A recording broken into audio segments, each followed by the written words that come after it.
How to fix screenshot not working on Windows 11. What's up everyone? In this video I'm going to show you a few methods that you can apply to your PC if your screenshot option is not working. First thing you want to do is go ahead and search for snipping tool, and you are going to right click on it, then click on app settings. Now it will directly take you to your app settings of snipping tool.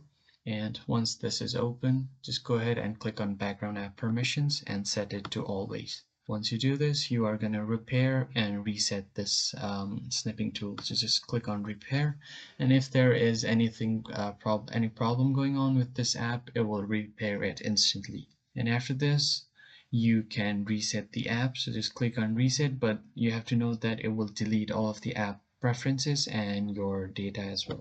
Once you do this, what you want to do now, the second option is go ahead and click on CMD and then run as administrator. Click on OK. And here you are going to type in this command sfc and then space. And if you give a front slash and then type in scan now, click enter.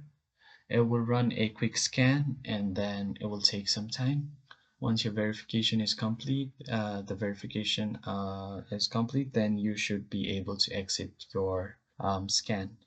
But while this is happening, I suggest you go down below and like the video and subscribe to the channel. So you just have to wait for the verification to be complete.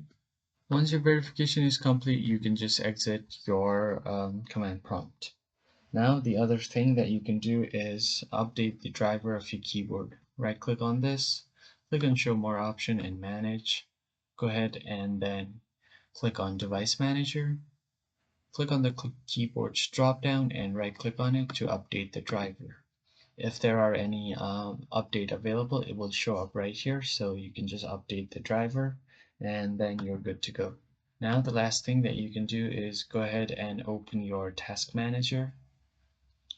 And on your task manager, you are going to search for snipping tool. So if there is snip and sketch available here, you are going to end task. So if you open your snip and sketch tool, you can just end the task and then rerun it. Then your problem should be fixed. If you found the video helpful, head down below to give this video a big thumbs up, and then don't forget to subscribe to the channel. I'll catch you guys on the next video. Thank you for watching.